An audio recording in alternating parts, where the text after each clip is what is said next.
All right, quick little update for you guys. Really common problem on these Fox bodies, where the through bolts go for the K member. It gets pretty rotted out in there. All the dirt and moisture and all that sits in there and it can't get out, so it turns paper thin. So Ben's fabbed up some CAD templates because we aren't computer people. So for you at home that are computer people, CAD is actually cardboard aided drawing design. Yeah, cardboard aided design, not that computer aided design. So he's come up with this. That's gonna sit right in there, and that'll get completely welded all in place. Yeah, so it made it long, trimmed it out along the 3 edges the way I want, and then I came in with the zip disc and just trimmed it back into here so it can get welded nice and strong, and we're not ever gonna have to worry about that. And then we'll plate the front here the same way we did on the other side. So it's all 3/16 plate that's getting put in this thing.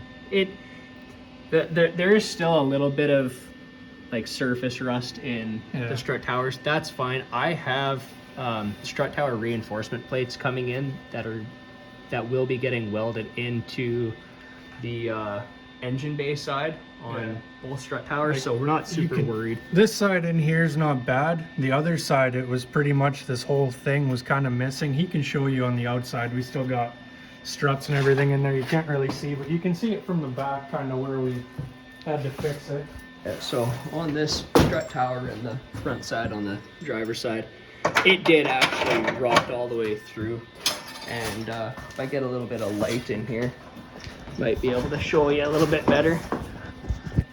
So on this side, we actually have it all welded in and everything. So it's all 3/16 plate that was welded along the front, all along the top, and then there's another 3/16 plate in the face of the strut tower. It's all welded right in, good penetration, all that jazz. So it's not a high stress area, but it's something for more peace of mind, because it's something I noticed it does hold the subframe. But the end results will look better than the process usually.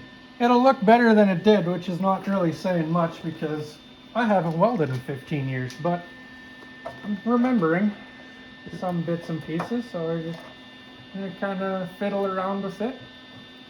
Now it looks good. We got the K-member bolts in there to hold this piece in place so I could tack it, which we didn't do on the other side because that was a learning curve. So I've learned from my mistakes. Yeah, one of the things that we did on the other side that was, it's all, again, part of the process.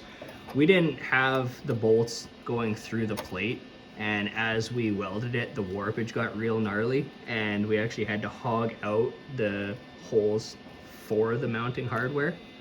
But it's a learning curve.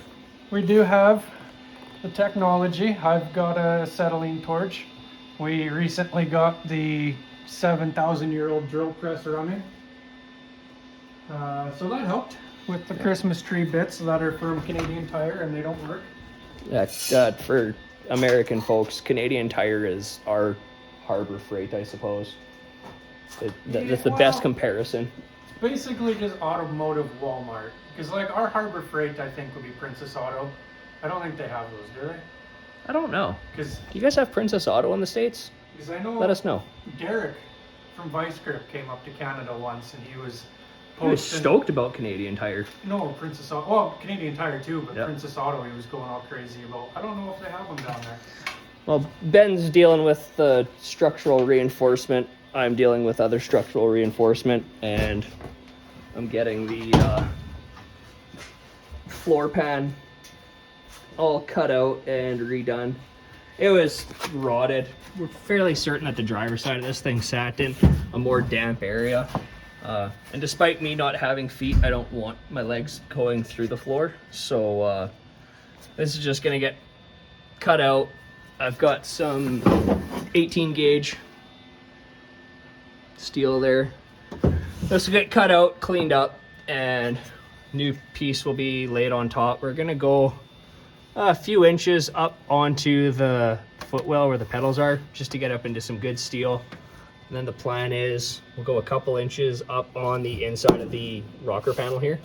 And then we'll also follow the angle of the trans tunnel, and we'll come up a couple inches here as well. I still have the automatic pedal assembly in this. I do have the manual pedal assembly.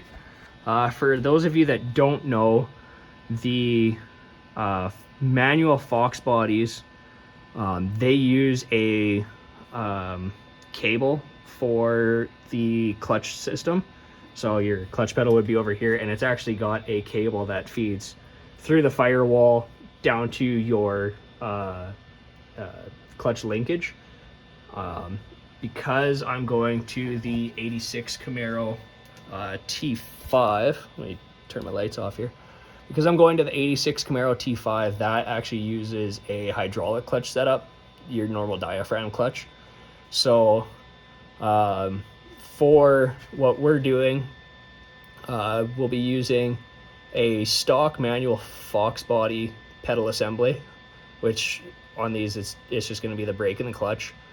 And we will be using a hydraulic conversion from, I think it's McLeod Racing is what I'm going with. And it just utilizes stock clutch pedal from a Fox body. You drill in place and run your lines, all that jazz. So that'll be the plan for that. Ben's going to go back to making some more noise. I'm gonna keep hammering away at this, and we'll catch you all later.